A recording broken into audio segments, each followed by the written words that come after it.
बसो तुम आई नैनन में, बसो तुम आई नैनन में, सिमट कर एक यहाँ होना से। सारा लक्ष्य लंबे लवा वही सिमट करके मन को और सूरत को सिमट करके नेत्रों के सामने आ जा। यहाँ बैठक बना लो। जब रोज रोज बैठने लगोगे तो आदत पड़ जाएगी। बैठते अभी तो आपकी आदत ही नहीं है, क्योंकि जब ऐसे आंख बंद करो तो अंधेरा। अब वो कहा जाता है भाई आंख बंद करो तो अंधेरा तो है ही, लेकिन अंधेरे में भी तो थोड़ा सा रुको। तो मन को और सूरत को साथ ही साथ लेकर कहते हैं कि नेत्रों के सामने जो द्वार है, दरवाजा है, वहां बैठक बनाओ।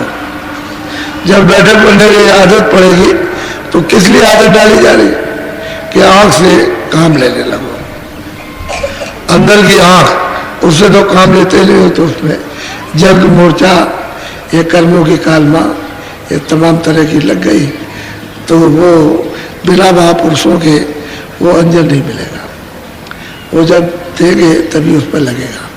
तो गोस्वामी जी महाराज बहुत धीरे से कहते हैं, नए दृढ़ दोष में मंजन, यानी नेत्रों में वो ऐसा अंजन धीरे से लगाएंगे कि धीरे से आँख का मैल कट जाएगा। तो दिव्य आँख पर कर्मों का सब बोझा लदा हुआ है, और इसलिए वो आँख बंद है, साथ ही साथ में कान भी बंद है, साथ ही साथ आँख बंद है। तो कहते हैं जब बैठक बनाओगे, फिर महात्मा कहते हैं यार भाई तुम सामने देखो, एक जगह पर तुम मन को रोक करके और दृष्टि को रोक करके देखो तो तुम्हारी दृष्टि साफ हो जाए।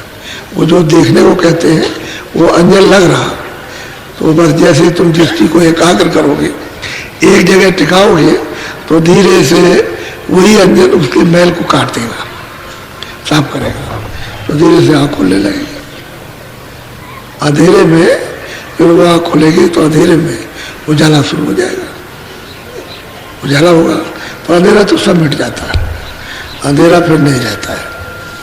ये सारा का सारा ये आकाश दम दम जम जम चमकता है, इतना शुद्ध और साफ हो जाएगा। फिर इसमें कोई भी चीज रखो, कोई भी परमार्थ का कोई भी धन रखो, सब रखा रहेगा, खराब नहीं होगा। और जब तक इसमें कूड़ा कचरा भरा हुआ इन कर्मों का, तब तक ही गंदा है। कोई चीज रखोगे फट जाएगी, क्योंकि रख ही नहीं सकते हो, तुम्हारे काम तो आएगी नहीं।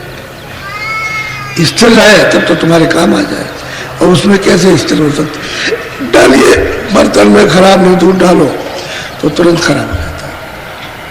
और दूध में एक बूंद अगर कहीं नींबू का अगर पड़ जाए तो दूध पूरा खराब, चाहे इतना दूध हो, फट से फट जाएगा। इसी तरह से खराब दिलों पर जब दया मिलती है तो उसे परिचय नहीं मिलता, परिचय नहीं होता उसका।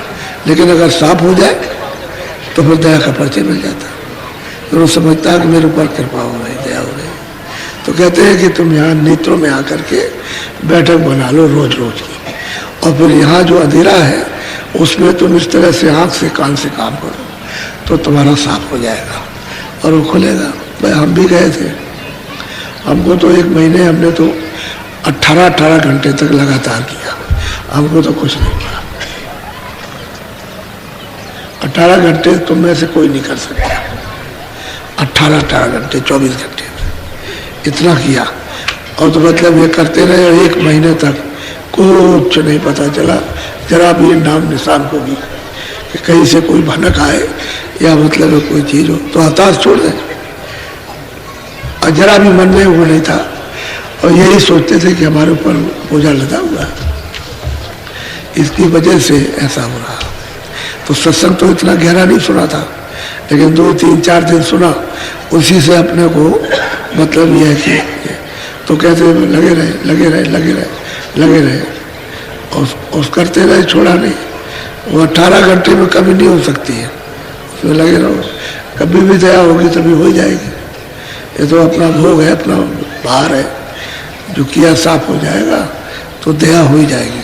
तो जरा सा भी कमजोरी यानी नहीं आयु लगे रहे, आखिर में लगे लगे दया हो जाती है, कृपा हो जाती है, तभी दया होती है। रात्रि को अर्धरात को ये मथुरा में एक घाट है, तो लोग कहते थे यहाँ उसमें एक गुफा बनी हुई है, उसमें चुपचाप रहते थे। तो बहुत दिनों के बाद जान पाया, चुपचाप 7 दिन की रोटी इकट्ठी ले आए, उसको टांग दिया और पानी में भिगो करके बस उसको एक रोटी खाई, नमक वमक कुछ नहीं, उसे भिगो के खा लिया। और तो बहुत दिन के बाद पता चला कि कोई यहाँ कोई बाबा है, वो भी कभी कभी किसी समय पर दिखाई दे। तो कहने का मतलब ये है कि गुफा में बैठे थे और गुफा में दिन हो गया, यानी सूरज निकल आया। अच्छा, आँख खुले तो रात और दिन हो गया, आँख खुली है तो दिन हो गया।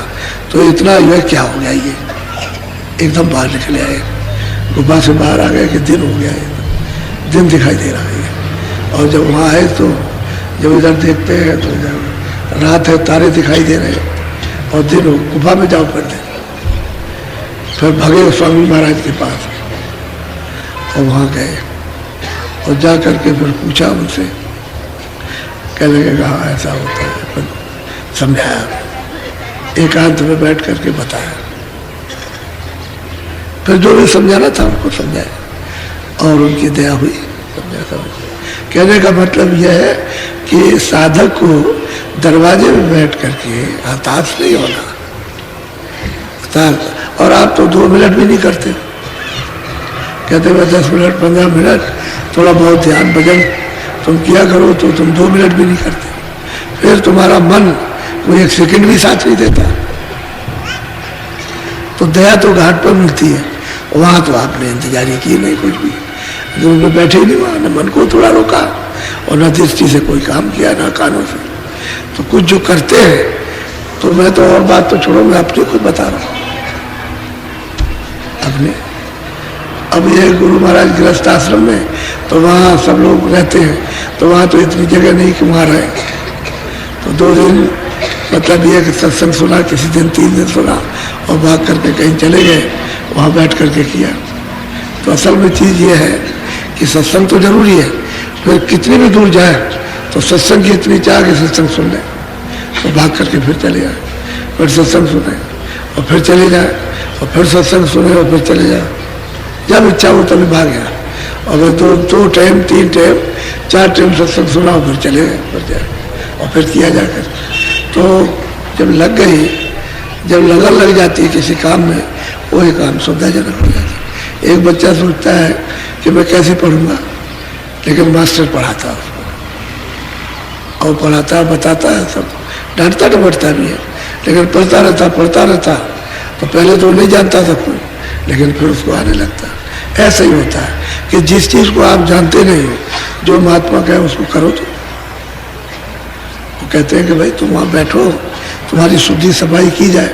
अब दरवाजा छोड़ के रहोगे तो शुद्धि नहीं हो सकती, क्योंकि घाट पर शुद्धि होगी, जहाँ कर्मों का अंबार जमा होता है।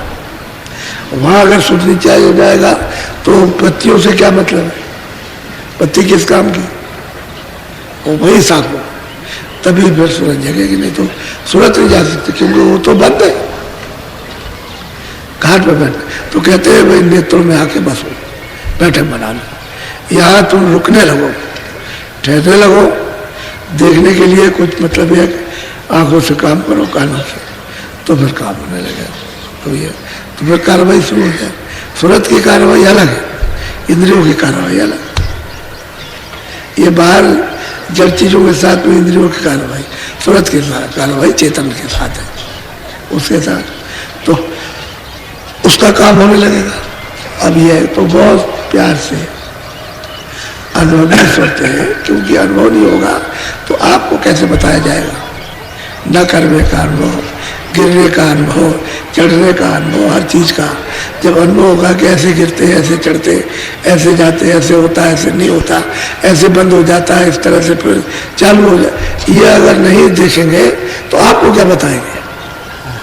वो तो खुद भोगी होते हैं, खुद उस चीज को जानते हैं, ऐसा नहीं होता। अच्छा, और सबने बताया, वो ये का नहीं सभी का है। बोलो हाँ, चलो सत्संग करो आप।